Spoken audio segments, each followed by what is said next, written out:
প্ল্যাটফর্মের খুব কাছেই ভোটের ট্রেন। আজ থেকে আর 11 দিন পর বহুল কাঙ্ক্ষিত নির্বাচন, কিন্তু সুষ্ঠু পরিবেশ নিশ্চিত নিয়ে শঙ্কা কাটছে না। প্রচারণায় কথার লড়াইকে ছাপিয়ে হেনস্থা, হামলা কিংবা সংঘর্ষের মতন ঘটনা ঘটছে এবং নারীদের উপরও কিন্তু হামলার ঘটনা ঘটছে। পাশাপাশি অভিযোগ উঠছে নারীদের ক্ষমতায়নের ব্যাপারে। দর্শক, আজ এই বিষয়গুলো নিয়ে ভোটের ট্রেনে আলোচনা করতে চাই। সঙ্গে আছে আমি হাসিব বিল্লাহ। দর্শক, আজ ভোটের ট্রেনে আমাদের সাথে স্টুডিওতে যুক্ত হয়েছেন মেক্সিকো কমিউনিটি কলেজের ফ্যাকাল্টি ডক্টর দিদারুল ইসলাম মানিক। আপনাকে স্বাগত। শুরুতেই আপনার কাছে জানতে চাই যে নারী ইস্যু নিয়ে কিন্তু ব্যাপক আলোচনা হচ্ছে এই সময়ে। গত কয়েকদিন বা প্রচারণার পর থেকেই এই নারী ইস্যুটি রয়েছে আলোচনার মধ্যে। আমরা আচরণবিধি নিয়ে একটি চিত্র দেখে নিতে চাই। আমরা একটু দেখব যে আচরণবিধির মধ্যে কি রয়েছে। এখানে রয়েছে আচরণবিধি 15-র মধ্যে নির্বাচনী প্রচারণাকালে ব্যক্তিগত কুৎসা রটনা, অশালীন এবং আক্রমণাত্মক বা ব্যক্তিগত চরিত্র হনন করিয়া বক্তব্য প্রদান বা কোনো ধরনের তিক্ত বা উস্কানিমূলক বা মানহানিকর কিংবা লিঙ্গ, সাম্প্রদায়িকতা বা ধর্ম অনুভূতিতে আঘাত লাগে এমন কোনো বক্তব্য প্রদান করিতে পারিবেন না। RICL TMX, যুগের পর যুগ স্থাপনা থাকে মজবুত। VRM প্রযুক্তির RICL TMX। যে আমরা যা দেখলাম এখানে আচরণবিধির মধ্যে যা দেখলাম আমরা, সেখানেও কিন্তু দেখা যাচ্ছে বর্তমানে বিভিন্ন রাজনৈতিক দল নারীদেরকে হেনস্থা করছে এবং একই সঙ্গে এটি জামাতের অভিযোগ। আবার একই সঙ্গে বিএনপির পক্ষ থেকে অভিযোগ করা হচ্ছে যে নারীদেরকে অবমাননা করছে জামাত।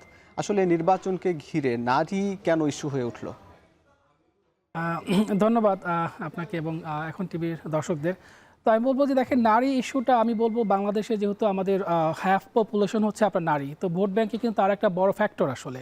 তো দুই পক্ষই কিন্তু নারীদের ভোটকে আপনার ভাগিয়ে নেওয়া, এটা আমি বলবো যে যারা এখন বিএনপি জামাত দুই দলই চাচ্ছে কিন্তু যে ওই সেগমেন্টটাকে কীভাবে অ্যাটাক করা যায়। তো সেক্ষেত্রে আমি বলবো যে আপনার নির্বাচনের যে ক্যাম্পেইন চলতেছে, ক্যাম্পেইনে নারীটা বড় একটা ফ্যাক্টর দুই দলের জন্যই।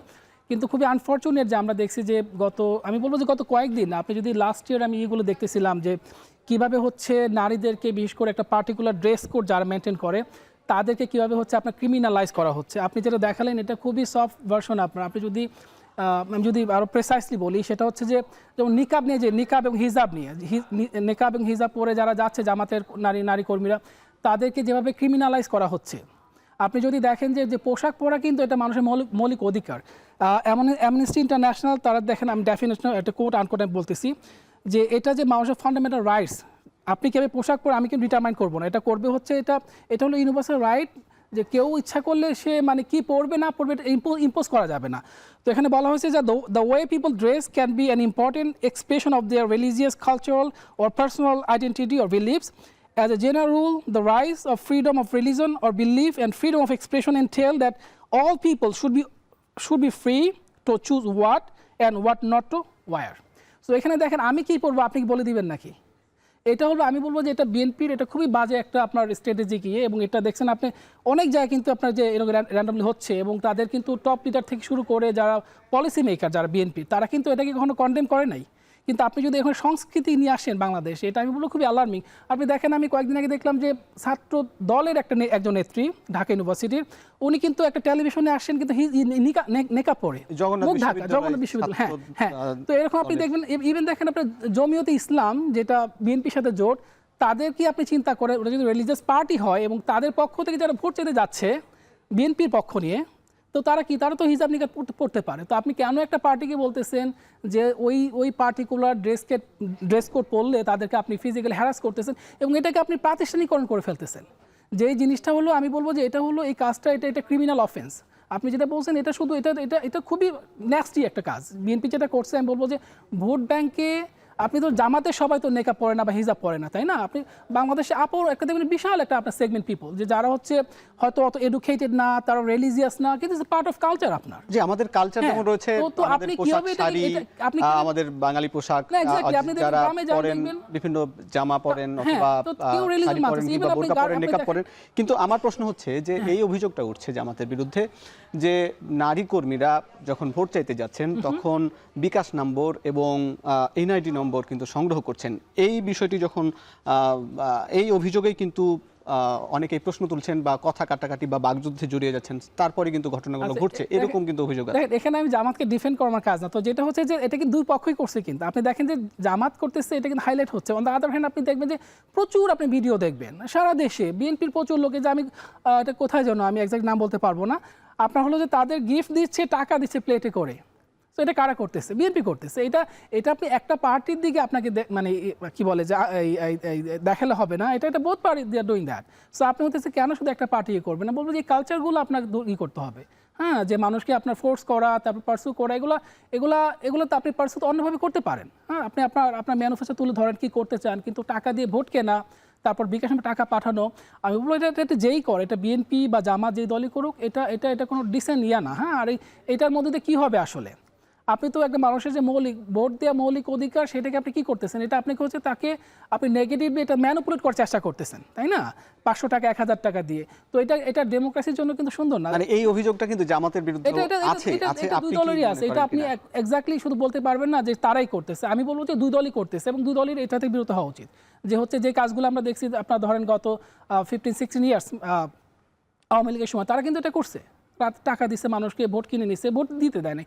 তো আমার যেটা কনসার্ন, আসলে আমি যেটা নিয়ে কনসার্ন, আপনার কনসার্নটা হচ্ছে যে ধরনের একটা আপনার এই যে কি বলে ক্যাওটিক একটা পরিবেশ এবং একটা ফিয়ার এবং অ্যাংজাইটি যে তৈরি করা হচ্ছে মানুষের মধ্যে, যে আপনি দেখেন যদি এরকম যে সব জায়গায় যদি হয়, মানুষ ভোট মানে ভোট চাইতে যাচ্ছে, তাদের আপনার ড্রেস কোডের কারণে, তাদের হচ্ছে যে মুখ ঢাকা আছে অথবা হিজাব পরা আছে, এই কারণে যদি আপনি তাদের অ্যাট্রাক্ট করেন, তো এটা হবে কি, এটা আপনার আফটারম্যাথটা কি হবে আসলে? মানুষ ভোট দিতে যাবে না। তো এই জন্য বিএনপি এবং জামাতকে দুই গ্রুপকে এই ব্যাপারে খুবই হতে হবে, কষাস হতে হবে, যে মানুষ যাতে ভোট কেনে যেতে পারে আসলে। আপনি এই ধরনের থ্রেট দিয়ে মানুষ, রাজনৈতিক দলগুলোকে তৈরি করতে হবে। আপনাকে ধন্যবাদ, আপনি থাকুন আমাদের সঙ্গে। দর্শক, ভোটের টেন্ডেন্সি একটা বিরতি ফিরছে একটু পরে।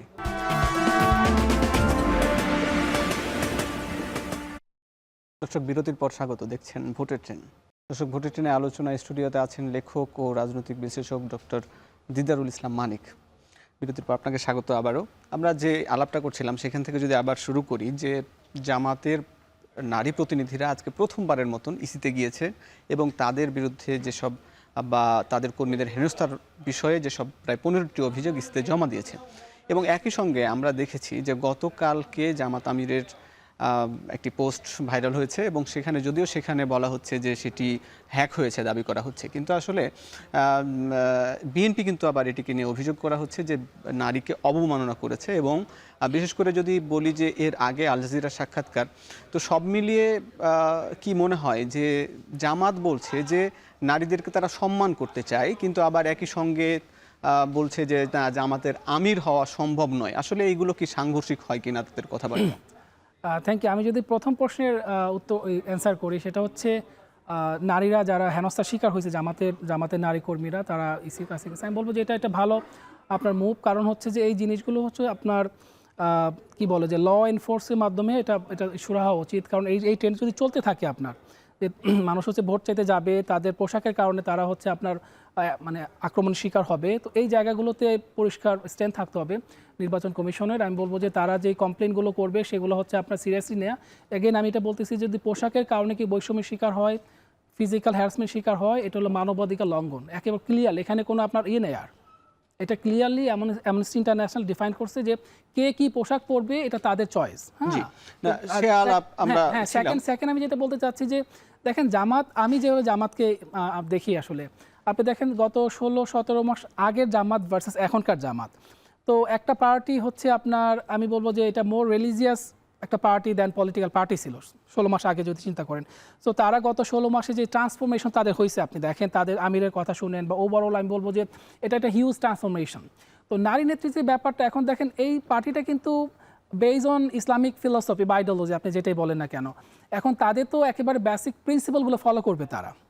এখন নারীদেরকে তারা কীভাবে অ্যাকোমোডেট করবে, তাদের নারী শাখা আছে, নারীরা কাজ করতেছে, এখন নারীরা টপ পজিশন যেতে পারবে কি পারবে না এটা এটা তারা ডিসাইড করবে। এবং আমি যেটা মনে করি যে তারা এখন পর্যন্ত যেই জায়গায় আছে, এবং আপনি রেফার করছেন যে আল জাজিরার ইন্টারভিউ, তারপর রিসেন্ট যে টুইটটা নিয়ে অনেক আমরা দেখছি তারা প্রেস কনফারেন্স করছে, তারা বলছে যে তাদের সবগুলো আইডি হ্যাক হয়েছে। তো এটা নিয়ে যেহেতু আমরা এখনও কি কোনো কনক্লুসিভ এভিডেন্স যেহেতু নাই, বিএনপির পক্ষ থেকে প্রচারণা চালানো হচ্ছে যে না এটা তাদের পক্ষ থেকে করা হয়েছে, বিএনপি দাবি করতেছে, জামাত দাবি করতেছে যে না আইডি হ্যাক হয়েছে। তো যেহেতু এটা নিয়ে আমরা কি এখন পর্যন্ত একটা ইয়ের মধ্যে আছি যে এটা একটু অ্যাম্বিগুয়াস, আসলে এটা কি তারা করছে কিংবা করে না। কিন্তু আপনি যদি ল্যাঙ্গুয়েজগুলো দেখেন, আমার মনে হয় না জামাত এই ধরনের যে নারীদেরকে এইভাবে মানে ডিহিউম্যানাইজ করা। আপনি দেখেন যে আপনি গত 16 মাসের যত কথাগুলো জামাত বলছে সবগুলো একসাথে করেন, তো ওই কথাগুলোকে একসাথে করে কিন্তু এই ধরনের টুইট তারা হুট করে ইলেকশনের আগে দিবে, এটা কি it doesn't make any sense actually. আপনি যদি খুব ক্রিটিক্যালি দেখেন এটা যে ইলেকশনের কয়দিন আগে হচ্ছে জামাত হুট করে একটা নারী বিদেশি পোস্ট দিবে, সো এটার ভেতরে কনস্পিরেসি থাকতে পারে। এই জন্য আমি দুইটা জায়গাতেই থাকতে চাই। বিএনপি যেটা করতেছে প্রোটেস্টের পর প্রোটেস্ট এবং এটাকে ইস্যু বানায় ফেলছে, কিন্তু আপনার হইতেছে এটা হইতে পারে ইলেকশনের আগে এ ধরনের প্রচুর আপনার হয় কনস্পিরেসি হয়, অনেক ধরনের হচ্ছে যে এই অপোনেন্টকে হচ্ছে। কিন্তু আমরা কিন্তু দেখি যে মানে জামাতের শীর্ষ নেতৃত্বেও কিন্তু মানে নারী নেতৃত্ব নাই। তো মানে এইটা জামাতের পলিসি, একই সঙ্গে বিএনপির পলিসিতে নারীদের প্রতিনিধিত্ব কেমন? এখন এই দুইটা জিনিসই কিন্তু সত্য। আমরা কিন্তু জামাতের দিকে বেশি আপনার আঙ্গুল আমরা নিক্ষেপ করে দেখাই যে জামাত এটা করতেছে না। কয়দিন একটা স্টোরি বলে, কয়দিন আগে হচ্ছে বিএনপির এক নারী নেত্রীর সাথে আমার টকশো ছিল, তো উনি আমাকে টকশোর আগেও বলছে যে দেখেন যে বিএনপিতে আসলে নারীদেরকে মূল্যায়ন করা হয় না। যারা বিএনপি থেকে নারী ক্যান্ডিডেট হয় এরা আসলে হচ্ছে বিএনপি নেতাদের, পুরুষ নেতাদের হচ্ছে স্পাউস বা কোনোভাবে রিলেটিভস হয়। তো সেই ক্ষেত্রে বিএনপি আসলে নারী বান্ধব দল, এটা উনি কোট আনকোট উনি আমার ক্লিয়ারলি বলছে যে নারী বান্ধব না। আপনি দেখেন যে বিএনপি পার্টিসিপেশন দেখেন না কতজন নারী। তো এখন বাংলাদেশের কিন্তু আসলে আমরা বলি যে এটা পুরুষতান্ত্রিক সোসাইটি, এটা কিন্তু শুধু ইসলামিকদের ক্ষেত্রে না, আপনি সব কিছু যত দোষ আছে এক গ্রুপের উপর চাপাচ্ছেন আপনি। কিন্তু অন দ্য আদার হ্যান্ড আপনি বিএনপি মোর কি একটা লিবারাল পার্টি, তাদের অবস্থাটা কি আসলে, তাই না? তো উনি তো খুব আমার সাথে দুঃখ প্রকাশ করছেন যে এই যে বিএনপির এই অবস্থা। হ্যাঁ, তো এখন বিএনপি যারা হচ্ছে আপনার লিবারালিজম কথা বলে, তারা অনেক উদারপন্থার কথা বলে, তাদের মধ্যে কিন্তু এই জিনিসগুলো আছে। তো এই জন্য বলবো যে বাংলাদেশে যে শুধু জামাত না, আসলে জামাত আপনি দেখেন যে তার নারীরাই যে আমি দেখলাম যে তাদের নারী উইং যেটা নারী জামাত, তারা প্রেস কনফারেন্স করে বলছে যে আমরা আসলে মানে আমরা চাই না। এখন একটা পার্টির যদি যারা হচ্ছে অ্যাক্টিভ মেম্বার, আপনি কি একজন নারী সদস্য যে জামাত করে না, সে কি চাইবো জামাতের আমির হইতে? এখন যারা হয়তো প্রসেসের মধ্যে, এটা আপনার একটা এটা একটা ক্যাডার ভিত্তিক সংগঠন, তাই না? হুট করে তো জামাতের আমির হবে না। জামাতে আমির হইতে হলে নারীদের মধ্যে কি করতে হবে? জামাত করতে হবে, তাই না? তো জামাত যে করতেছে সে যদি বলে যে আমি হইতে না চাই, তা আপনি জোর করে বানাবেন? আপনাকে তো বেসিক এগুলো খুব কমন সেন্সের ব্যাপার, কিন্তু এটা তার দলের স্ট্রাকচার। তাদের দলে যদি কেউ হইতে না চায়, এখন কি সাধারণ মানুষ কি আইসা কি বলবে যে আমাকে জামাতে আমির বানাও? এখন আপনি যদি এটাকে যদি রেটোরিক্যালি নেন, আপনি জামাতে আমির যেটা বলছে আল জাজির ইন্টারভিউতে, এখন তাদের এটা একটা পার্টি পলিসি এখন, এবং যারা এটা সদস্য হচ্ছে তারা এটা অ্যাকনলেজ করতেছে। এখন বাইরে থেকে যদি মনে করে তারা জামাত করবে, আমির হতে চায় নারী সদস্য, তো দে ক্যান ট্রাই। জি, দে ক্যান ট্রাই। আমি সবশেষে আপনার কাছে আরেকটা প্রশ্ন করতে চাই যে যেখানে জামাতকে অনেকে অভিযোগ করছে যে তারা ধর্মের টার্ম ব্যবহার করে ভোট চাইছে, তো আসলে এটি কি আচরণবিধি লঙ্ঘন কি না? যদি ধর্ম ব্যবহার হয় তাহলে আচরণবিধি লঙ্ঘন, কিন্তু আসলে কি জামাত ভোট চাইছে? এই কোয়েশ্চেনটা যারা রেজ করে, বিশেষ করে আমি বিএনপি থেকে দেখছি যে এটা সবাই এটা ক্যাম্পেইন করতে, দেখেন এটা তো একটা ইলেজিটিমেট কোয়েশ্চেন। এটার মধ্যে এটা কোনো লেজিট, এটা কোনো ভ্যালিড, এটা ভ্যালিড মানে এটা ইনভ্যালিড কোয়েশ্চেন। How invalid? আপনি দেখেন একটা পলিটিক্যাল পার্টি যার হচ্ছে বেস হচ্ছে রিলিজন, যাদের ফান্ডামেন্টাল প্রিন্সিপল যেগুলো, তাদের ফিলোসফি, তাদের অ্যাজাম্পশন সবগুলো বেস অন আপনার রিলিজন। তো এই পার্টিকে আপনি ধর্মের ব্যবসা মানে এরা ধর্মের কথা বলবেন নাকি আমি বলবো? তো এটা হলো পলিটিক্যাল একটা আপনার অপোনেন্টকে হচ্ছে আপনার কি বলে যে তাদেরকে মার্জিনালাইজ করা, তাদেরকে অ্যাটাক করে একটা টুল হিসেবে ইউজ করা হয়। তো আমার কাছে খুব লাগে এটা আপনি দেখেন খুব স্বাভাবিক চিন্তা করেন যে পার্টিটা হচ্ছে রিলিজিয়াস পার্টি, তো সেই তো রিলিজনের কথা বলবে, আমি তো বলবো না। কিন্তু নির্বাচনকে সামনে রেখে আমরা দেখি যে সব দলই কিন্তু আবার ধর্মের ব্যবহার বেড়ে গেছে, টুপির ব্যবহার বেড়েছে। আপনি দেখেন, আপনি বিএনপির সব নেতাগুলোকে দেখেন, এখন সবাই কিন্তু একেবারে পুরো সাচ্চা মুসলিম। আপনার তাদের অ্যাটায়ার দেখেন, টুপি পরা, পাঞ্জাবি পরা। আপনি ইভেন গয়েশ্বরচন্দ্রকে দেখেন, আপনি তিনি আগে থেকে পড়তেন, প্রচুর এরকম দেখবেন আপনি। তো এই যে ধর্ম বাংলাদেশের রাজনীতিতে বড় একটা ফ্যাক্টর, কারণ আপনি দেখেন বাংলাদেশের মানুষ কিন্তু, আমি এটা রিপিটেডলি অনেক জায়গায় বলছি যে মানুষকে সহজে আপনি কনভিন্স করতে পারেন রিলিজন দিয়ে, কারণ মানুষ ধর্মপ্রিয়। আপনি দেখেন একটা বড় অংশ তারা আপনার হলো যে কি বলে, আমি বলবো হাইলি এডুকেটেড না। আপনি গ্রামে যান, তাহলে কি জামাত এই সুযোগটা নিচ্ছে জামাত নির্বাচনকে সামনে বিএনপি রেখে? নিচ্ছে। এখন জামাত তো সুযোগ নেওয়া তো কিছু না আসলে। আপনি দেখেন তো এটা তো একটা রিলিজিয়াস পার্টি। এখন রিলিজিয়াস পার্টি রিলিজনের কথা বলবে, মানুষকে যে অ্যাপ্রোচ করবে যে এটা হচ্ছে আমাদের এটা হচ্ছে আমাদের ফিলসফি, আমরা এটা করতে চাই, আমাদেরকে ভোট দাও। এখন এই কাজটা জামাত যেটা করতেছে, এটা করার জন্যই তো পার্টিটা আপনার। এখন বিএনপিকে ধর্মকে ব্যবহার করবে না, কারণ বিএনপি ধর্ম দল না।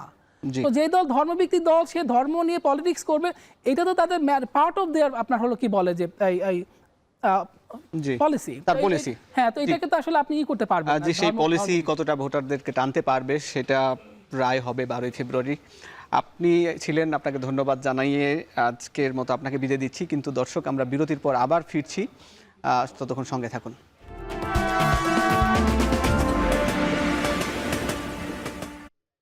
দর্শক, বিরতির পর স্বাগত, দেখছেন ভোটের ট্রেন। দর্শক, ভোটের ট্রেনে সরাসরি যুক্ত হয়েছেন ঢাকা বিশ্ববিদ্যালয়ের কলা অনুষদের ডিন অধ্যাপক ডক্টর সিদ্দিকুর রহমান খান। স্যার, আপনাকে স্বাগত জানাচ্ছি। আপনার কাছে জানতে চাই যে আজকে আমাদের এই শো বা আলোচনার বিষয় নারী পক্ষ। আমরা দেখছি যে নির্বাচনী প্রচারণা শুরুর পর থেকেই নারীদের নিয়ে নানান ধরনের অভিযোগ, পাল্টা অভিযোগ। বিশেষ করে আজকে জামাতের নারী কর্মীরা তারা ইসিতে গিয়েছেন এবং তারা বলেছেন প্রায় 15টি মতো অভিযোগ এনেছেন, যেখানে নারী কর্মীদের ওপর হেনস্থা করা হয়েছে নির্বাচনী প্রচারণার সময়। এদিকে আবার দেখছি যে জামাত আমিরের একটি পোস্ট, টুইটকে ঘিরে একটা বিতর্কর জন্ম হয়েছে। যদিও জামাত বলছে এটি হ্যাক করা হয়েছিল, কিন্তু বিএনপির পক্ষ থেকে কিন্তু অভিযোগ করা হচ্ছে যে জামাত নারীদেরকে অবমাননা করছে। আসলে এই যে নির্বাচনকে ঘিরে এই নারীদের নিয়ে এরকম পাল্টাপাল্টি অবস্থান বা ইস্যু কেন তৈরি হচ্ছে? ধন্যবাদ আপনাকে এবং এই অনুষ্ঠান যারা দেখছেন তাদেরকে শুভেচ্ছা। আপনি ঠিক কথাই বলেছেন যে এই নির্বাচনী প্রচারণা শুরু হওয়ার আগ থেকেই আমরা জানি যে আগামী 12 তারিখে যে ত্রয়োদশ জাতীয় সংসদ নির্বাচন অনুষ্ঠিত হবে, এই নির্বাচনের আনুষ্ঠানিক প্রচার শুরু হয়েছে 22 তারিখে, কিন্তু গত জানুয়ারির 22 তারিখে। কিন্তু এর আগে থেকেই আমরা দেখছি যে এই নির্বাচনী কর্মকাণ্ডে নারীদের অংশগ্রহণ, বিশেষ করে জামাতে ইসলামীর নারী কর্মীরা বাড়ি বাড়ি গিয়ে ভোটারদের কাছ থেকে, বিশেষ করে নারী ভোটারদের কাছ থেকে বিএনপির পক্ষ থেকে একটা অভিযোগ করা হয়েছে এবং কিছু আমরা ভিডিও দেখেছি যে বিভিন্ন জায়গায় যে তাদের পক্ষ থেকে নারী ভোটারদের কাছে যেয়ে সেখানে তাদের ফোন নাম্বার, তাদের আইডি কার্ড সংগ্রহ এবং এই কাজগুলো করতে যেয়ে কিছু কিছু জায়গায় অনাকাঙ্ক্ষিত এবং কিছু অপ্রত্যাশিত ঘটনাও ঘটেছে। তো জামাতের পক্ষ থেকে সবসময় এই বিষয়টা ডিনাই করা হলেও আমরা ইতিমধ্যে কিছু ভিডিও ও ফুটেজও দেখেছি যেখানে বাড়ি বাড়ি যে নারী ভোটারদের কাছ থেকে জামাতের নারী কর্মীরা তারা তাদের কাছ থেকে ফোন নাম্বার সহ ভোটার আইডি কার্ড সংগ্রহ করার চেষ্টা করছেন এবং এইগুলো নিয়ে কিছু অপ্রীতিকর ঘটনা ঘটছে। এবং এই বিষয়গুলো অভিযোগ পাল্টা অভিযোগ চলার অবস্থাতেই জামাতের একজন বরগুনার সম্ভবত একজন আমির, তিনি একটা বক্তৃতা করেছিলেন ঢাকা বিশ্ববিদ্যালয়ের ডাকসুর প্রসঙ্গ বলতে, যে তিনি ঢাকা বিশ্ববিদ্যালয়ের ডাকসুকে বেশ্যাখানার সাথেও তিনি তুলনা করেছিলেন এবং এইগুলো নিয়েও কিন্তু শিক্ষার্থীদের মধ্যে খুবই এবং এই দেশের যারা বিশেষ করে নারীদের মধ্যে একটা প্রতিক্রিয়া তৈরি হয়েছিল। সম্প্রতি আল জাজিরাতে জামাতের আমিরের যে একটি ইন্টারভিউ প্রকাশিত হয়েছে, সেই ইন্টারভিউতে নারী নেতৃত্বকে কেন্দ্র করে তাদের দলীয় অবস্থান, জামাতের নারী প্রার্থী না রাখা ইত্যাদিকে কেন্দ্র করে একটা নারী ইস্যুকে কেন্দ্র করে রাজনীতিতে বিশেষ করে ভোটের প্রচারণায় পরস্পর বিরোধী অভিযোগ উত্থাপন করা হয়েছে। জামাতের পক্ষ থেকে বিএনপির নেতাকর্মীদেরকে কোথাও কোথাও নারী কর্মীদেরকে হেনস্থা করার অভিযোগ করা হয়েছে, এগুলো নিয়ে তারা মিছিল করেছেন। কিন্তু যখন একজন জামাতের নেতা এই ধরনের বক্তব্য রেখেছিলেন, ঢাকা বিশ্ববিদ্যালয়ের ডাকসুকে প্রসঙ্গে বলতে যে বেশ্যাখানা বলেছিলেন, সেইখানে কিন্তু জামাতের পক্ষ থেকে তার বিরুদ্ধে কোনো সাংগঠনিক ব্যবস্থা নিতে দেখিনি। এমনকি ডাকসুর কোনো নেতা এটার প্রতিবাদ করলে, ঢাকা বিশ্ববিদ্যালয় কর্তৃপক্ষ এই বক্তব্যের প্রতিবাদ করলেও ডাকসু থেকে আনুষ্ঠানিকভাবে বা তাদের পক্ষ থেকে কোনো ধরনের প্রতিক্রিয়া করা হয়নি। তো এই রকম যখন নারীদের নিয়ে ইস্যু এবং নারীদের নিয়ে যখন নানামুখী বিতর্ক, সেই অবস্থায় আমরা গতকাল দেখেছি যে জামাত আমিরের যে অফিসিয়াল তার যে এক্স হ্যান্ডেল, সেইখান থেকে একটা নারীদের সম্পর্কে খুবই কর্মজীবী নারীদের সম্পর্কে আপত্তিকর একটা পোস্ট সেখানে হয়েছে এবং মুহূর্তের মধ্যে এই পোস্টটাকে কেন্দ্র করে সারা দেশে কিন্তু তীব্র আলোচনা এইগুলো হয়েছে। আজকে জামাতের পক্ষ থেকে আনুষ্ঠানিকভাবে সংবাদ সম্মেলনের মধ্য দিয়ে বলা হয়েছে যে তাদের জামাতের আমিরের এই পোস্টটি মানে তার যে অফিসিয়াল এক্স হ্যান্ডেল এটি হ্যাক করা হয়েছে এবং হ্যাক এই ধরনের একটা পোস্ট করেছে। আমি একটু জানতে চাই আপনার কাছে, এই নিয়ে শুনবো আপনার কাছে, কিন্তু মানে আমি জানতে চাই যে যেহেতু যারা জামাতের কর্মীরা, নারী কর্মীরা যখন ভোটারদের কাছে যাচ্ছেন, একইভাবে বিএনপির নারী কর্মীরাও কিন্তু ভোটারদের কাছে যাচ্ছেন, নারী কর্মীরা যাচ্ছেন, কিন্তু এই যে ভোট চাইতে গিয়ে কিন্তু সব দলের প্রার্থীরাই বা তার কর্মীরাই কিন্তু অন্যদেরকে টানার জন্য টাকার ব্যবহার কিংবা হয়ে থাকে। কিন্তু এখন আপনি যদি বলেন যে ভোটার নাম্বার সংগ্রহ, আসলে ভোটার নাম্বার সংগ্রহ কিন্তু খুব সহজে বিভিন্ন জায়গা থেকে পাওয়া সম্ভব, কিন্তু আবার যদি তারা এই ভোটার নম্বর দিয়ে বা কী করবেন, আবার একই সঙ্গে যদি এই টাকার ব্যবহার যদি বলেন, এই টাকা কিন্তু সবাই ব্যবহার করছে, তাহলে কিন্তু হেনস্থার ব্যাপারটা কেন উঠে আসছে এবং বিএনপি এখানে আসলে কোনো তো পদক্ষেপ নিল না বলে আমরা দেখেছি। কেন বিএনপির এই অবস্থান? যে যে ভোটার নাম্বার সংগ্রহ করা এটা কোনো, কিন্তু যখন আইডি কার্ডের নাম্বার বা যখন বিকাশ নাম্বার এইগুলোর কথা বলা হচ্ছে, তখনই কিন্তু এই কোথাও আমরা এই প্রতিরোধের ঘটনাগুলো দেখেছি। এবং জামাতের যারা নারী কর্মীদের বিরুদ্ধে অভিযোগ করা হয়েছে, তারা কিন্তু অনেক জায়গায় আমরা দেখেছি যে সোশ্যাল মিডিয়াতে যেগুলো ভিডিও আপলোড হয়েছে, তারা দুঃখ প্রকাশ করেছেন যে এই ধরনের ভুল আর তারা করবেন না। এই জায়গাটা হচ্ছে এইখানেই, ভোট তো সবাই চাওয়ার অধিকার আছে এবং আমি মনে করি সেটা পুরুষ কর্মী, নারী কর্মী সবাই কিন্তু এটা চাইবে, কিন্তু ব্যক্তিগত তথ্য, বিশেষ করে আপনি ন্যাশনাল আইডি নাম্বার চাওয়া, বিকাশ বা নেওয়া, এই যে অভিযোগগুলো যদি সত্য হয়, সেই সত্য এগুলো কিন্তু খতিয়ে দেখা এবং এর মধ্যে একটা অসৎ উদ্দেশ্য থাকতে পারে বলে ধারণা করা হয়। আর একটা জিনিস হলো, এই কারণেই কোনো নারীকে হেনস্থা করতে হবে, তাকে কোনো ধরনের মানে বিব্রতকর পরিস্থিতির মধ্যে করতে হবে, সেটাও কিন্তু কোনোভাবেই সমর্থনযোগ্য না। এই ধরনের অভিযোগ যদি কারো বিরুদ্ধে থাকে, তাহলে সংশ্লিষ্ট নির্বাচন অফিসে তাদের বিরুদ্ধে অভিযোগ করা যেতে পারে, সেটা করা যেতে পারে, কিন্তু কোনো ব্যক্তি কর্তৃক কোনো নারী, এমনকি কোনো পুরুষ ভোট চাওয়ার কারণে তাকে হেয় প্রতিপন্ন করবে, এটা আমরা কোনোভাবেই এটাকে গ্রহণযোগ্য বলে মনে করি। জি নিশ্চয়ই, আপনি যুক্ত থাকুন। আমরা একটা বিরতিতে যাচ্ছি স্যার, আমরা বিরতির পরে ফিরবো। দর্শক যারা যুক্ত আছেন তাদেরকে পরে আমন্ত্রণ জানিয়ে একটা বিরতিতে যাচ্ছি।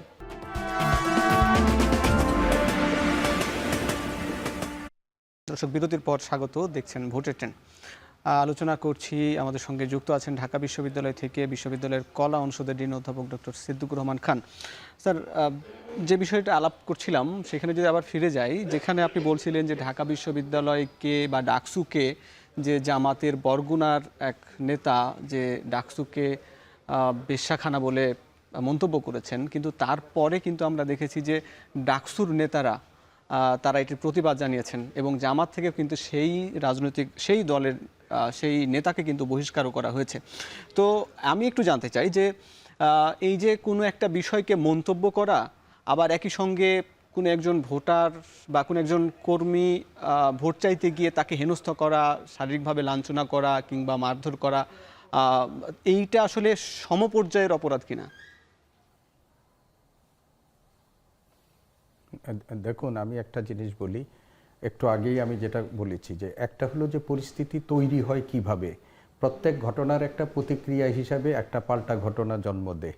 আমি আপনাকে আগের বারই স্পষ্ট করে বলেছি যে একজন ভোট চাইলো এবং ভোট চাইতে গিয়ে সে যদি আইডি কার্ড কারো কাছে চায়, বিকাশ নাম্বার চায়, এটা অপরাধ নিঃসন্দেহে, কিন্তু এই অপরাধের প্রতিকার করা অন্য রাজনৈতিক দলের নেতাকর্মীর কাজ না।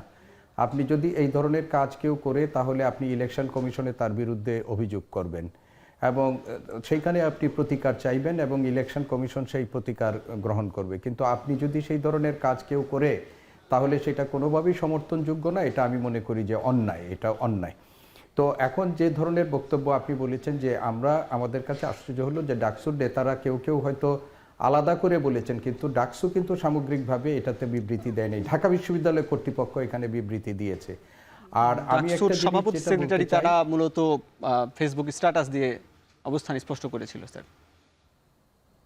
স্ট্যাটাস দিয়েছেন আপনি, এটা আমি আবারও আপনাকে বলছি, ডাকসু একটা প্রাতিষ্ঠানিক সংগঠন, সেই সংগঠনের মধ্য দিয়ে আমাদের প্রত্যাশা ছিল যে ডাকসু তারা একটা মিটিং করে বা তারা একটা আনুষ্ঠানিক বিবৃতি দিবেন। তারা নিজেরা কথা বলেছেন, ব্যক্তিগতভাবে কথা বলেছেন, সেটাও হতে পারে। আমি যেটা বলতে চাই স্পষ্ট করে, যে আপনি ধরেন এখন যে পরিস্থিতি, এই ভোটে আমাদের নারীদের একটা উল্লেখযোগ্য সংখ্যক আছে, প্রায় সমান সমান ভোট যে নারীরা আছে। নারীর প্রতি শ্রদ্ধা প্রদর্শন করা শুধু রাজনৈতিক দলের নেতাকর্মীদের ব্যাপার না, এটা প্রত্যেক মানুষেরই এটা একটা ব্যাপার। কিন্তু আনফরচুনেটলি আপনি দেখেন যে সোশ্যাল মিডিয়াতে আজকে যদি কোনো একজন নারী, আমাদের যে হেমা চাকমা ডাকসুর সদস্য এবং তন্নি, তারাও কিন্তু বলেছে যে তারা যখন কোনো একটা নারী ইস্যুতে কথা বলে এবং সেটা যদি কোনো রাজনৈতিক দলের বিপক্ষে যায় এবং সেটা ডাকসুর যারা যে আদর্শ ধারণ করেন তার বাইরেও যায়, তারাও কিন্তু সেইখানে একই প্যানেল হওয়া বা একই সংগঠনের হওয়া সত্ত্বেও কিন্তু তারা এখানে সাইবার বুলিং সহ নানা ধরনের শিকার হচ্ছে। এইটি তো আমাদের কাছে প্রত্যাশিত নয়। এটা কি স্যার আজকে যেটা বাস্তবতা স্যার হয়েছে কি যে এই যে সাইবার বুলিং কি এক দলের পক্ষ থেকে হয়, নাকি আসলে অন্য যারা নারী দলের সবার ক্ষেত্রেই একইভাবে হচ্ছে সাইবার বুলিংটা হয়? পক্ষ থেকে হয় না, একদল না, এক দলের পক্ষ থেকে অবশ্যই হয় না, আমি তো সেটাই বলছি।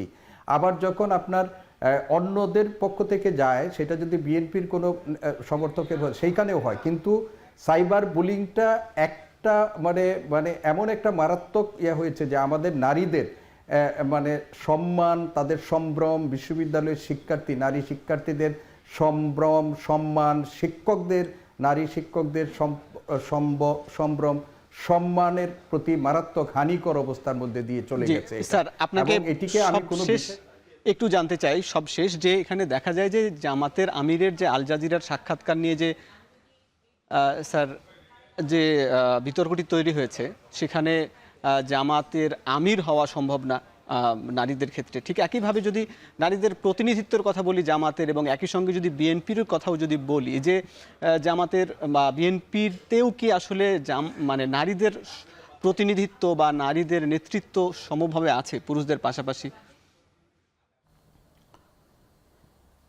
আমি এই কোনো রাজনৈতিক দলের কথা উল্লেখ করতে চাই না, কিন্তু বাংলাদেশের প্রেক্ষাপটে নারীরা যখন আজকে মানে কর্মক্ষেত্র সহ বাংলাদেশের জাতীয় অর্থনীতিতে একটা বড় ভূমিকা পালন করছে, সেইখানে বিএনপি এবং জামাত না, সব দলের মধ্যেই নারীদের প্রতিনিধিত্বতা থাকা দরকার।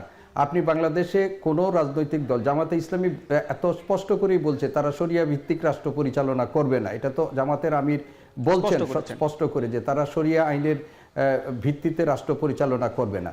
এখন আপনি এই অবস্থায় যদি কোনো নারীদের যদি আপনি অফিস আদালতে কর্মজীবী হিসাবে তারা কাজ করতে পারে, কিন্তু রাজনৈতিক দল বা রাষ্ট্র পরিচালনায় তারা অংশগ্রহণ করতে পারবে না, এইটিও তো এক ধরনের আমি মনে করি যে রাজনৈতিক দলগুলোর নারীদের প্রতি তাদের যে যথাযথ সম্মানের জায়গাটা সেটা কিন্তু নিশ্চিত হচ্ছে না। তো আমাদের বাংলাদেশে আপনি বিএনপি বলেন, আওয়ামী লীগ বলেন, জামাতে ইসলামী বলেন বা অন্য রাজনৈতিক দল বলেন, সেইখানে বহু তাদের নেতা কর্মী আছে, বহু কর্মী সংখ্যক আছে, কিন্তু যখন নির্বাচনে প্রতিনিধিত্বের প্রশ্ন আসে, যখন তারা মানে সেইখানে নেতৃত্বের জায়গাটার একটা আনুষ্ঠানিক স্বীকৃতির প্রশ্ন আসে, তখন সকলেরই মধ্যেই আমরা কিন্তু একটা সংকীর্ণ মানসিকতা দেখি। স্যার আপনাকে অনেক ধন্যবাদ স্যার, আপনাকে আমাদের আসলে এখানে শেষ করতে হচ্ছে। দর্শক, এই যে সংকীর্ণ মানসিকতা দেখি যেমনটা বললেন স্যার, এই মানসিকতা থেকে বেরিয়ে আসতেই হবে এবং তার মধ্য দিয়ে নতুন বাংলাদেশ বা বাংলাদেশের আগামী যারা রাজনীতি করবেন তারা এই বিষয়টি নিশ্চয়ই খেয়াল রাখবেন। দর্শক, আজকের মতো এখানে শেষ করছি, কাল দেখা হবে আগামী নতুন পর্বে।